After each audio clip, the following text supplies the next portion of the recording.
I am standing outside the Ministry of Magic's Department of Transport. Well, technically I'm inside a broom cupboard with a green screen, where today's top story is a thrilling tale of eligibility, rejection, and laminated disappointment. I do apologize for the background. We ran out of budget after the coffee and biscuits fiasco. Yes, I am being told by the authorities in the Department of Transport that I do not qualify for a bus pass despite turning 60 and despite submitting more documents than Edward Snowden. Perhaps if I identified in this wacky woke world as an illegal immigrant, I would probably get an electric bike and a bus pass. I mean, I'm 50% of the way there, being a size anyway. Now, if you would excuse me, I'm too distraught to continue. Heulbauer, Powell. 49 Pal. Once upon a time, in the kingdom of mildly annoyed men, there lived a fellow. Let's call him me, who had finally reached the grand old age of 60.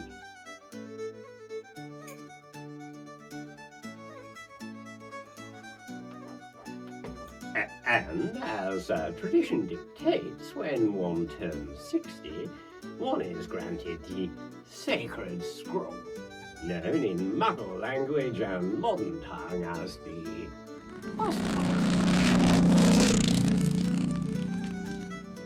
So I gathered my offerings, my passport, unaltered since 1988, my driving license, proof that I've been legally dangerous on the roads for at least 40 years, and my job seeker's letter, because nothing says retirement ready like unemployment and 3 utility bills, a gas, a water bill, and a blockbuster video. I approached the gatekeepers of travel and submitted my sacred documents, and they said, "We regret to inform you. We need more information." More information? What else do you want? A DNA test? A birth certificate carved in stone? A photo of me next to a Ford Cortina? I mean, I sent one of those in too.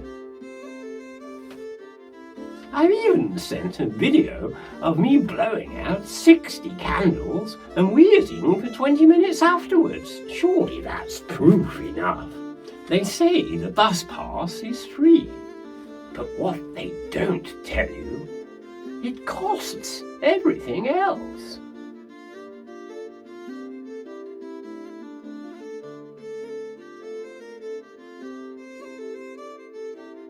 So, here I am, 60 and still walking everywhere like some medieval peasant.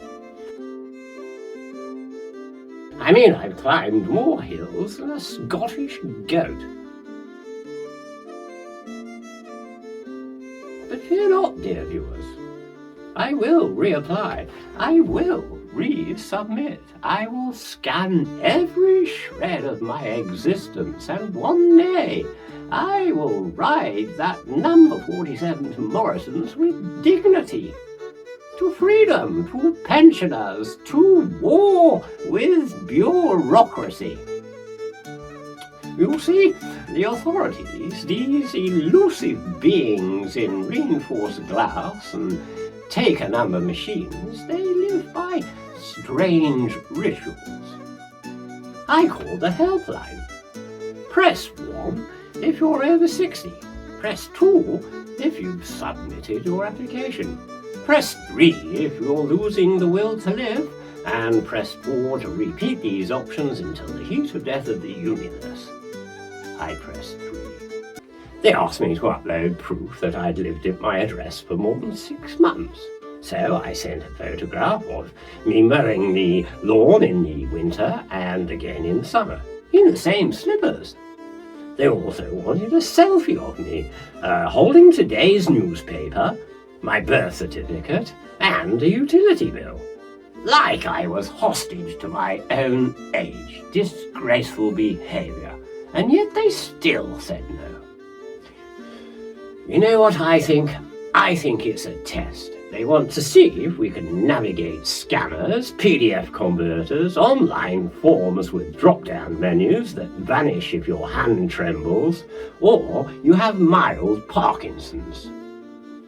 They don't want 60-year-olds on the bus. They want gladiators. But I won't give up. I've bought a printer, I've subscribed to Adobe Acrobat, and I've watched 3 video tutorials on how to compress a JPEG. I'm ready. You hear me? I'm ready. This is no longer about transportation, it's about justice. I go now to scan once more. For the kingdom, for the number 47, for the pensioners who walk so we might ride. The tales are not changed by tea and toasting one's grievances with domestic pets.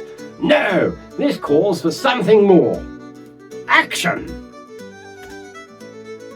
I will go to them, to the head office, to the inner sanctum, to the Ministry of Magic's Transport Depot, to the place where all lost documents go to die. Join me in a field trip to Muggleland.